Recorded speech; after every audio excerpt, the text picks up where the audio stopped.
One of the main questions we get here at Plug-in Jamaica has to do with charging our electric vehicle. We get questions like, where do you charge? How much does it cost to charge? What happens if you run out of charge? Well, here we're gonna discuss, my experience charging my electric vehicle for over 4 years so far, the time of recording, and I mean the amount of options that have come up since then have increased exponentially. So let's get plugged in Jamaica. All right, so charging types. There are several charging types, right? When I just got my EV, there were no public chargers really for me to go to and charge. So I was limited just to home charging. That's not so bad. I mean, it forces you to plan your route, and home charging of all the options would be the most affordable option when it comes to charging your EV. I'll link to another video where I did a breakdown, a cost comparison of charging my EV at home versus buying gas with our RAV4. All right, but for home charging, it's pretty easy. Was able to get a charger off the web. So there are different brands that you can buy, and these chargers are quite convenient because you can use an app to schedule your charging.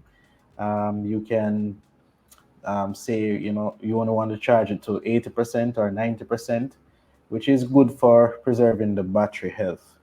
All right, so you need to get a licensed electrician, of course, to come and assess your home and run the proper wiring, which will be a 220 to your charging port on your veranda or your carport, and you can charge your car.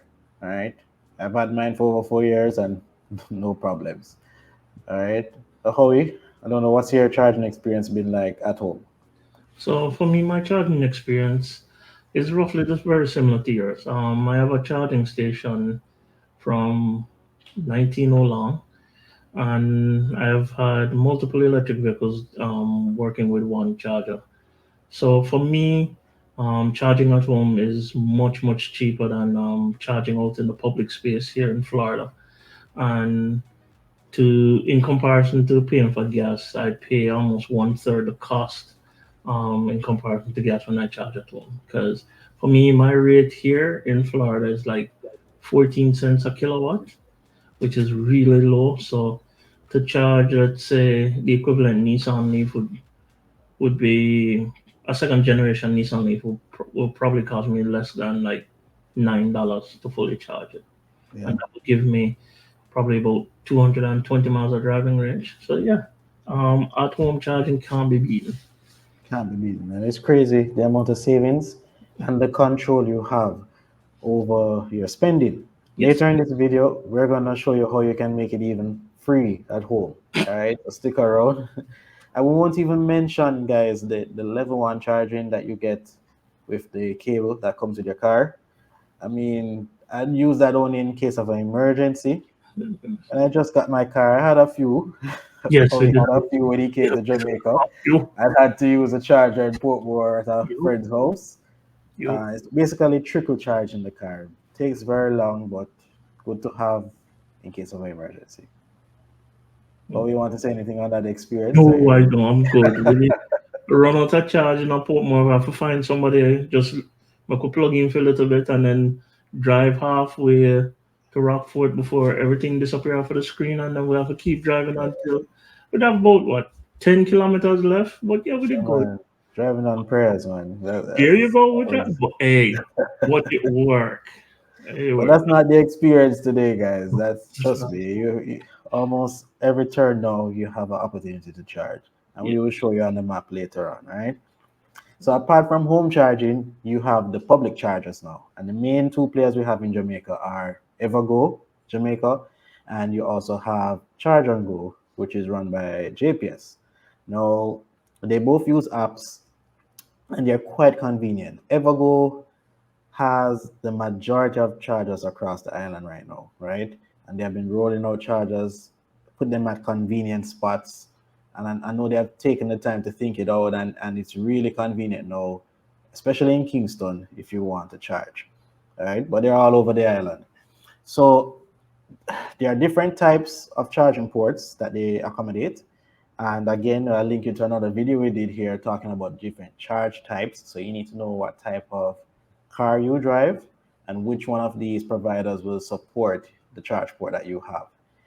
Even if they don't support it, you can purchase adapters that you can put on the plugs and it will fit your car. All right. So that's another option. But let me start with Evergo. I mean, Evergo, because they have the majority of chargers here, um, I find them quite convenient. I use them mostly if I need to charge publicly. Um, they have a wallet system on the app, so you just top up your wallet with funds, and then you can go to any one of the chargers. You can reserve the charger beforehand if you think that someone might, you want to have it available when you get there. My experience, because of it's not that many EVs yet in Jamaica, I've never had to necessarily reserve it. I just go up to the charger and it's available and I can charge. um, but it's pretty quick, especially these new blueberry Howie Yeah. blueberry chargers. They're pretty neat. I guess, would you say they're first world standard, what you see in the states? In comparison, yeah, some of them Yeah, are. It is in comparison to what we have, and then the uptime for some of our charging stations here. Yeah, it's on point. yeah. And it's quite affordable. I mean, you're charging at 90 kilowatts, you know, $90 per kilowatt Very hour. So comparison, guys, like my Leaf is at 24 kilowatt. So usable is about 20. If you should multiply 90 by 20, that's how much? 1800? yeah, about that. As if I was completely dead. It Mm, would charge to fill up the car $1,800. Compare that to my RAV4, which I would have to, I mean, it will cost me almost 10,000 or more dollars to there fill you that. go. So And but then that is a full charge cost. So that's a even full if you're charge charging cost. at 80%, have you broken almost what you break $1,000 or below that? So Hardly, hardly. there you go. So, I mean, you can show, let's add it to the stage here, like Mm, my charging experience. There you go, for all to see. I rarely even crack $500, and this is just a top up so I can get to where I'm going because I charge at home. So this is when I'm going. For example, I went to New Kingston Shopping Mall to check out the charger, and then while I was there, I could use the ATM, you know, and just come back, and the car was already full. I mean, these level three charging that they have now, it would fill your car. When I say full, I typically charge to about 80%, so that's good enough for me and ready to go. So it's very convenient, I must say. The customer service is good. The parking spaces is like reserve parking, right? So, sometimes I go to these spots like at the mall, or I go to up by Lee's Food Fair, Red Hills. I get reserve parking there right you near the entrance. So it's pretty convenient, all right, charging the EV. And let me just touch on the customer service, how we, again, I big them up whenever. The worst thing is to go to a charge and you didn't know that it was out of service. True, They true. would tell you, that, hey, this charger is out of service. And they will also tell you when it's back online. You'll also see it on the app. So if you try to go on the app to see if it's available, it will tell you if it's offline or not and where the nearest one is. So that's pretty good that they do that. Any comments on Evergo? No, because I don't try them yet. So I have to fly down and come try them because in comparison to what I have here, um, they are on point because we have outside of Tesla, for any other network, we have Electrify America. And Electrify America customer service is basically the equivalent of what you're experiencing with Evergo. Now, when it comes to Tesla, that is kind of a different thing because Tesla really Mhm. doesn't have a support service. But then their supercharging network is basically a plug and play type of thing and rarely, if ever, goes down, right? I know enough people are gonna say, "Oh, the cold weather," but me there, South Florida, there's no such thing as cold weather for me, and you there, Jamaica, there's no such thing as cold weather for you. So the charging networks, I shouldn't have a problem. Yeah, yeah, pretty convenient, especially in the Caribbean, right? Hmm. So all good. And charge and go, similarly good experience. It's a different setup. So I should have said Evergo has like a constant rate. It has been stuck at $90 for a long time per kilowatt. So no matter what time of day you go there, you will see that. With Charge and Go, it's based on the time and the day. So they have the lowest rate though. I've seen it as low as what, $51 around there. But then based on the time, it can also get to about $100 Let me just show you here. There you go. So their prices are dependent on time of day use, Yeah. but they have the cheapest rates. You have to attach your credit card in the app, so it's not a wallet system.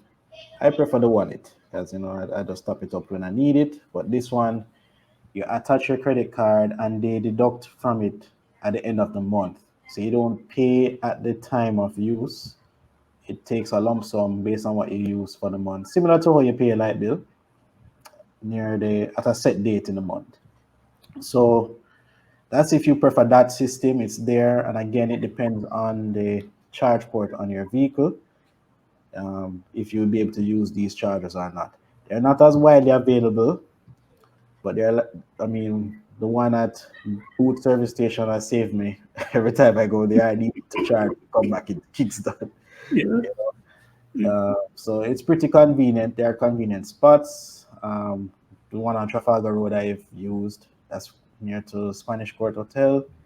And as I said, Boot Service Station, you have another one. There's also one up by Manor Park, but that doesn't have the charge type for my vehicle. Oh, there's one down the road here too, where I live, near the airport, near Yeah. the roundabout, but it doesn't have the charge port for my vehicle. So, you know, but it's there. They also have an app that shows you the maps, and it's easy to reach them. Not as easy as Evergo. I mean, maybe because of how familiar I'm with the team, I can reach out to them if I'm having a challenge. Hmm. So that is still good as well. All right. So I mean, comparison, guys. As I said, when I just got my car, there were no public chargers. So having this is like luxury to me. I mean, you have so many chargers available, and if you should go on our website. All right, so what you can do, guys, is head to pluginjamaica.com, and this is our website here. And if you go to map, it will show you all the different chargers, public chargers, persons with private chargers sometimes post their chargers here, where you can go if you're in an emergency. But I mean, you can scroll through and look at the different, look at just Kingston alone to show you, St. Catherine. Lots of chargers. Chargers are covering the island. Where is this one? This is one in Blue Mountain. Yep, one in Blue Mountain. So if you're going to Blue Mountain Peak, there's a charger. There's Yeah. one in Harbor View near to me. Eastern side of the island has a few. Let me zoom out. No. Yeah. Some here, right? And central, yeah, some. This is the one near to that jerk center, Mm-hmm. Napen. Yeah, couple in Manchester, Luana, You'd have to Saab, do Negril. I mean, it. they're there. So wherever you're going, if you're buying any of these newer EVs, I mean, it will like the BYDs. They can take you around the island on one charge anyway. But if you need to, you can look and see where the chargers are, and you can filter for the different types of chargers. So yeah, pretty convenient stuff. All Yeah. right. So I said we should do a tour and take a Ah, short that would be good. video piece on every single one of them. That would be good. Probably Yeah. in the Leaf though. You see. I can We can do it in the leaf. I can say we should work on getting another vehicle to do Sure, an sure. island tour. Yeah. So I'm not going to dispute that point. You All know. right. So, of course, there's free charging as well. As you've seen in previous videos, we have visited a few of them. The June supermarket. So, while you're shopping there in Portmore at the supermarket, you can charge for free. There's also AC Hotel. So, once you're using the hotel, you can use your chargers for free. Well, However, I could I, clarify. There yes. are free chargers for Hmm. customers that are visiting the establishment. That is, we want to make that Very clear. It's important. not you go there go freeload off the people and place. Is Right. you go there to use the establishment and then charge. So it's Right. not like say you roll up another people in place like 1 o'clock in the morning and decide say you go left your car and then come back 8 o'clock fee because it's free. It don't Yeah. work like that. They Don't will let that probably get tow your car. So we must clarify say it's for the customers them. We're very good. important. Yes. Yeah. So don't abuse it, but it is there for your convenience if you're a customer at those establishments. But I must say I've been there as a customer and never had well, I've had challenges getting the parking near the charger. Yeah. So it's not reserved like how Evergo would do it. You just have to look it on the day and hope that the charger is there. I've never had a need to, but it's always a nice convenience, and I think they should just make sure that the space is reserved for you to use the charger, right? But that's there as an option if you need to use the free charging. And as I said, there's a bonus tip for home charging, and this is where we are at now. Um, Going solar, right? I mean, it just makes sense. If you own an EV, guys, it makes sense to just purchase home or your business have solar charging. If you're at home, put in a battery system, store the energy, charge it when you come home, or if you can charge during sunlight hours Yeah. directly from the arrays, it makes sense. Yeah. So for a business establishment, right, to retain their employees and basically help reduce the cost or introduce electric vehicle to your employees, having a solar car park with level 2 charging or even level 1 charging, right, to basically not only offset the cost of electricity to the business, but also basically provide some electricity to their employees to help reduce costs. Because anybody that will move to an electric vehicle is basically moving to help reduce the cost of energy or reduce their environmental footprint. So I mean, it's twofold. Yeah, it's a win-win for the employer and it's a win-win for the employee. Yeah, definitely. And I think we'll see more of that going forward. I've seen a lot of companies going solar. It just makes sense to put a charger there to, like you said, win-win. All right, guys. So there you have it. Those are different charging types currently available. Let me know if any of these will help reduce your anxiety towards buying an electric vehicle. You can put it in the comment section below. We'll also include in the description, just some links to our preferred solar installer, and also we'll put links to our website where you can look at the maps for the different charging available across the island. All right, and remember, just stay plugged in, Jamaica.